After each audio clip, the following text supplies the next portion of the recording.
Hi, good day. My name is Brian Price. Yeah, there I am. You can see me over there. Welcome to the business studies class. I'm the facilitator, and I look forward to getting straight into things here by discussing a business plan. Why do you need a business plan?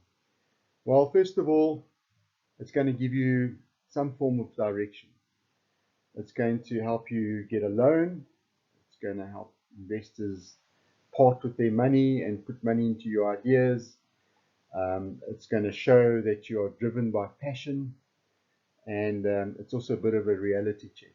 So the direction, yeah. So you can be lying in a bath, and all of a sudden you get an epiphany, and you think, "Oh, that's a great idea. Maybe I could make some money out of that." So you're taking your ideas, which is in your brain, and you're taking it out and putting it on paper, and then all of a sudden you'll be able to have a different perspective on it.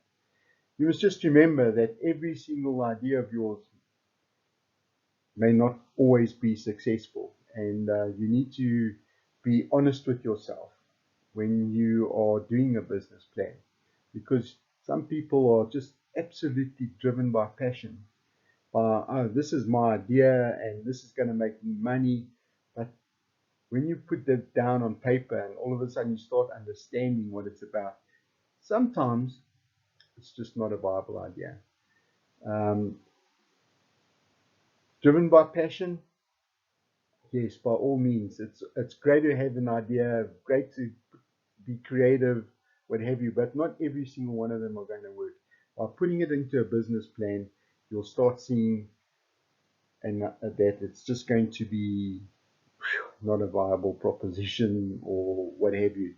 But then again, once you got a plan, it's a good thing. Okay, so let's take it for example. So we're going to go off to the supermarket and we just going to go in and buy what we need. We've done absolutely no lists or anything like that, and it happens to all of us. We go into the supermarket and you think, well, I'm just going to pick up a few things. This is what I think I need, and all of a sudden you end up putting in like a couple more things that you're not supposed to have in your shopping basket, and when you check out, you spent a lot more money than what you're supposed to have, and also you've forgotten a few things. I always forget dog food or the washing powder, but I've already added like two chocolates. So that's like going into a supermarket without a plan. It's exactly like it is with business. You need to have a plan so that you are disciplined and you are budgeted. Um, so you're able to walk out exactly what you need in order for you to conduct your business and not have all these random things where you just wasted money. And so I think that's a good analogy to actually compare it to a supermarket because it happens to the best of us. Right. So going into the direction, the business plan is going to say, right, okay, this is what I need to do. This is what I need to be from here and where I want to be. And that's filling in all the spaces in between. Um, a bank is not going to go there and look at your work just based on your word. They want to see it on paper. They want to see that you've gone through all the avenues and you ticked all the boxes in order for you to access credit. Um, Investors as well, they're not going to say, well, you can stand there and talk to me about it, but yeah, it's maybe not a good idea. We don't all sit in the dragon's den scenario where you get to pitch an idea and you might perk some people's interest. It doesn't always work out that in the real world. So people want to see a prospectus. They want to see, okay, right, this guy's been pretty much thorough in his research and everything, and he understands exactly what the market is going to be doing. It's a bit of a reality check because, yeah, not all of your ideas are going to work, and putting it down. But the key here is not to lie to yourself. Yes, you are driven by passion, but sometimes it's just not a viable proposition. So you need to be honest with yourself. Okay, let's get straight into it. The business plan. Right. You need to study a few things and research a couple of things. One, you need to understand your target market. You need to try and understand what your market is worth. Maybe there is absolutely no market, or maybe the market is so huge that it's just crazy. Um, your target share, you need to get your market share. You need to see what the markets are trending. You need to profile your competitors, and you need to be where you're going to be positioned amongst your competitors. And what is the benefit for the customer? At the end of the day, like, your product must benefit somebody, or people must want it and say, well, if I can't do without this product. Okay, so the big thing about a business plan is that you have to understand your client base. So it's your target market. You need to understand your demographics and narrowing it down to who's going to be buying your products, when your people or your clients are going to buy or use your services, how big is the market, what share can I get out of it, breaking into the market, how do you do that, and setting yourself incremental goals in order for you to have exponential growth. And you putting it by putting it onto a business plan, you're making everything measurable, and you're setting yourself some time frame. So that is all about achieving goals, short term, long term. You see where you are at doing this whole your business plan. People are going to look at it and then say, okay, right, this is what he's going to get done by this time. He wants to be there. How long is it going to take him to get there? And so that people can say, right, okay, I'm an investor, and I'm going to have a return on my investment over a certain period. And it's all got to be realistic, your realistic time frames, in order for you to achieve your goals. That's what I say. Just don't keep it real, guys. Just keep it real. Keep it hashtag real. So important, because people get taken away by the ideas and they become unrealistic. Dreams are unrealistic, but putting it down onto paper in a business plan in a good format and will enable you to seriously get investors to part with their money, saying, well, shucks, you know what, I am going to get a return on my investment over such a period, because that's what people are all about. Or if you're able to repay a loan, you need to know, like the bank wants to know, how can you repay it, how much can you repay, and over what period are you going to repay, so that they can put you in that bracket and say, right, okay, we're going to charge you X amount of interest on this loan, your risk factors all come into play there. So what you want to try and do is you want to get a loan from the bank at the lowest possible interest rate over the longest period of time. So it will enable you to maintain the cash flow.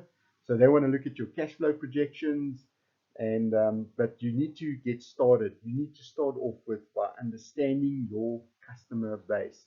So what we'll do is we're going to put things in perspective by maybe doing a case study, so that you can see where I'm going with this. So there's a lot of mistakes that do get made by people not understanding their market. Okay, so the first case study that we are going to do by trying to understand the market and what it does, is a company called Easy Drape. Right, so Easy Drape was an interior decorating firm, and there was certain products that were used in order for people to make drapes on their windows. Okay, so windows, look at a house. A house has got a minimum of 8 windows, and I'm sure you can get maybe a client to dress at least one of those windows in the to use your product on one of those windows. Okay, so this company started off in the early 90s. There was no internet, there was no online shopping. It was just a basic hardcore interior decorating business, and people would use this product, or the interior decorators would use a product. It was called a double magic. It was available to the interior decorators, as a um, through a wholesaler, and but it was an imported product, and it was very expensive, but it was very convenient. It was a bracket that you put on either side of the window, and you pull a piece of drape through it, and you dress the window. Okay, so it looked great. So instead of having a scenario where you have a very clinical look, it just softened up the window, and they used them in the bathrooms and studies and that sort of thing, just to soften up the window. Just two brackets on either side of the window, and you run a piece of fabric through it. So it was expensive because it was imported, and availability was also limited. But some people just saw the potential in it, and they got their own local product developed, and they obviously made it a lot cheaper.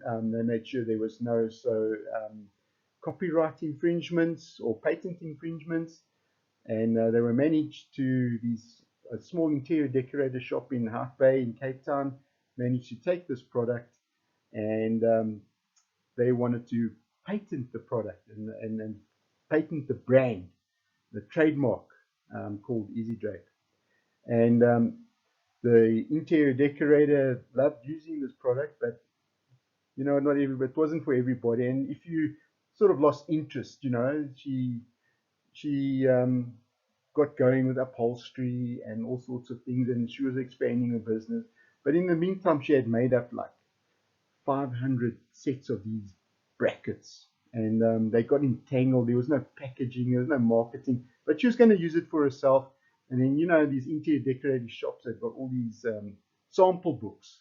The sample books, they check the fabrics and that sort of thing, and these brackets sort of made their way underneath the sample books, and it became very entangled, and so it was quite annoying. And her husband was quite meticulous, and said, "Well, look, this is not good for the presentation of the shop itself. I'm just going to turf this stuff. You're not using it, and we're going to just turf it." The interior decorator was incredibly stubborn, and she decided, no, I will sell it.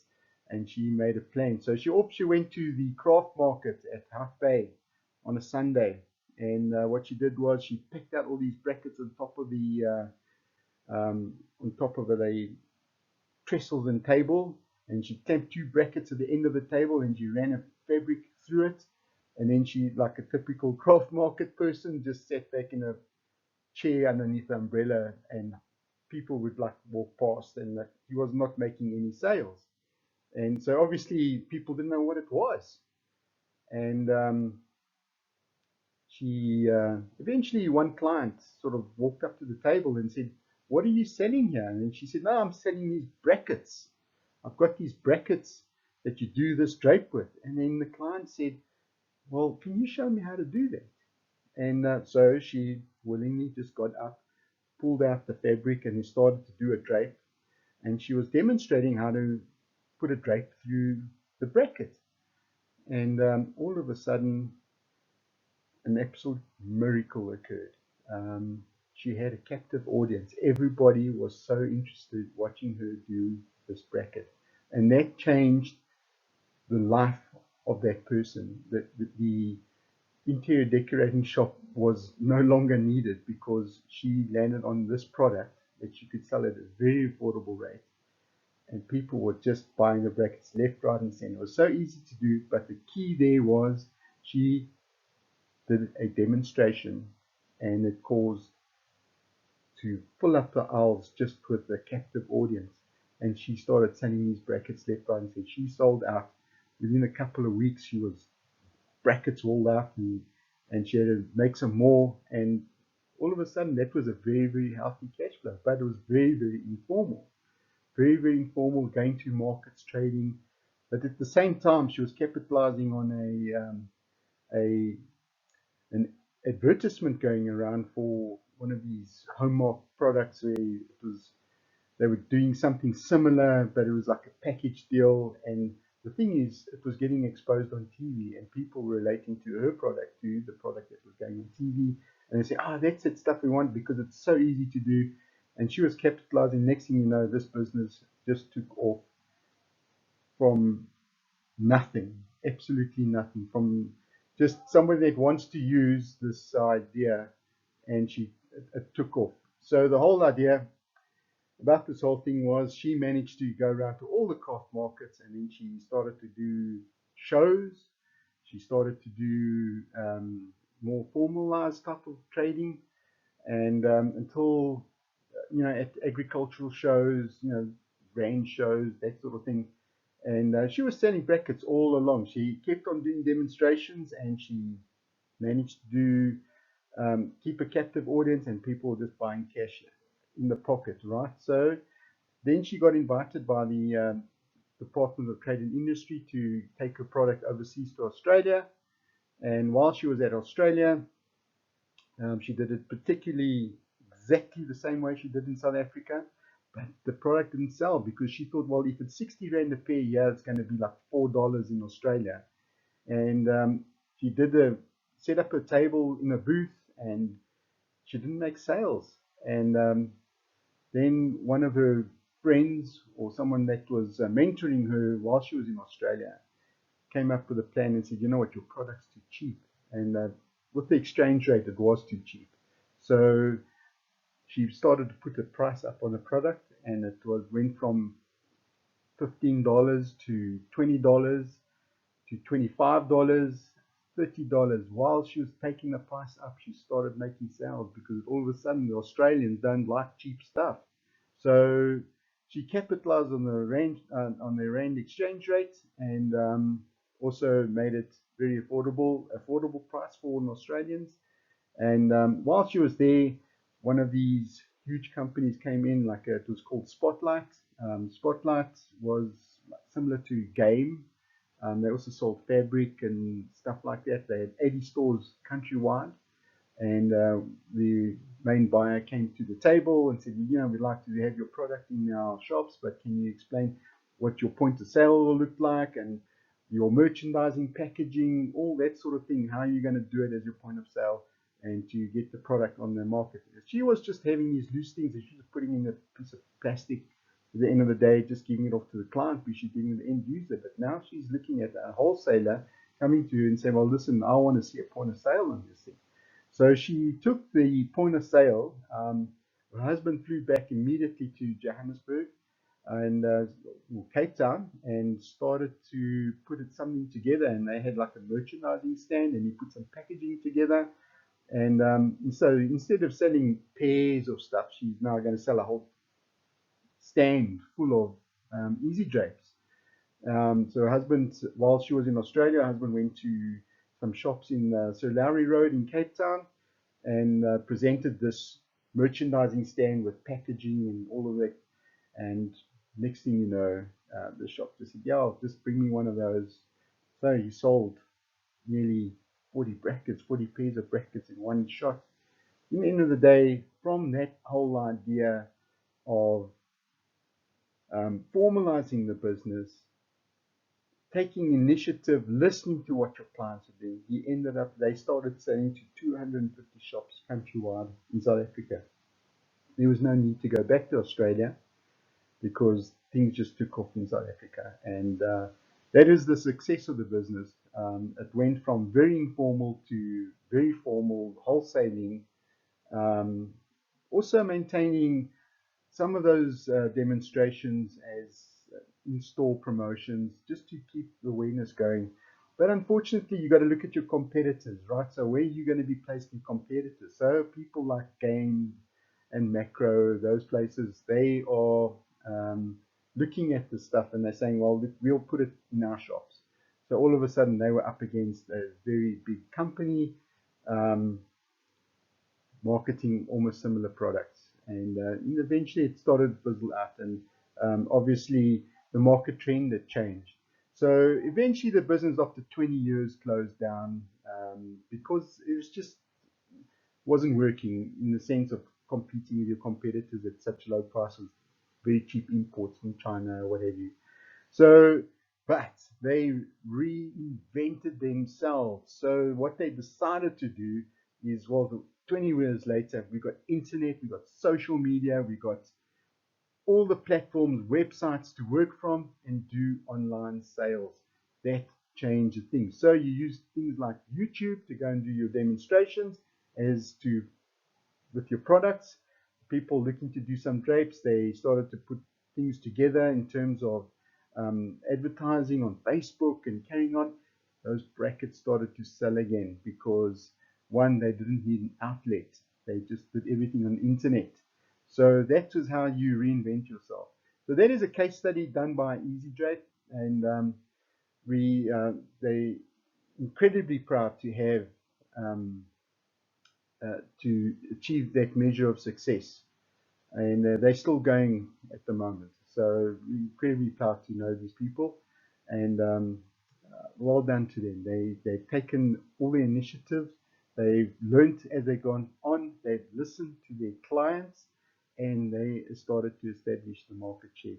So when they registered the patent, which is very, very expensive to do worldwide because you've got to do it in each currency for the different countries, the patent office just said to them, you know what you guys need to do is make things measurable.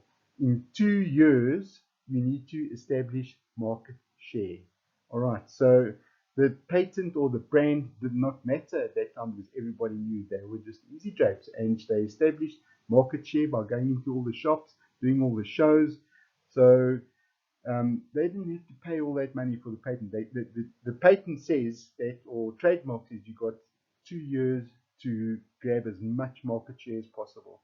Yes, you have your people coming in with China imports and what have you, but the whole thing is, it's branding was so important at that time to get the brand name out, Easy Drape. So when they walked into a fabric shop, people knew that there were Easy Drapes. And it's pretty much some. The branding is so important. Another great brand is Frisbee. People know Frisbee. It doesn't matter who made it. At the end of the day, it's still called a Frisbee because that's what it is. And the brand Frisbee will always be there despite of having so many competitors. People refer to back as Frisbee. It may not be the original product, or it might be cheaper, but that's what the thing is called, brand awareness. So what we're going to do in the next class is, once we'll carry on going through the business plan. You can email me at info@growforhealth.org and info@growforhealth.org and ask me for to send you a template that you can start working with in terms of the business plan. But that's the start of it, is actually understanding your market, understanding who your clients are going to be, and what's the value of the market at the end of the day. And once you've established that, you say, right, okay, when are we going to start? When are the clients going to buy from you? What time of day? Especially on an online business, or is it a weekend thing? Is it a seasonal thing? You need to understand all those things, and then you can do your projections from there. Say, well, look, if I do this now, I'm going to start off here and then slowly build on it, and set yourself goals and say, well, I'm going to put more and more into the market. How I'm going to market it. Social media is very big nowadays, and it's really taken over the whole world. Some of your richest countries in the world are online shops like Amazon, Apple, Alibaba. Those are your biggest, those are trillion-dollar companies, and it's all based on social media. So things are trending or changing. So people aren't going to shops anymore. They're actually just ordering stuff online, and they're using a very efficient courier service to get your stuff around. So there's a trend in the market that's changed so much in the world itself. At the moment, we're having this lockdown where with the coronavirus, and but people are still able to operate and conduct business because the courier companies are going, and cargo is still being shipped. Even though you don't have to physically be with the person that's purchasing or using your services, it's just so easy to do everything online. So yeah, we'll see you at the next class, business studies number 3. Have a good day.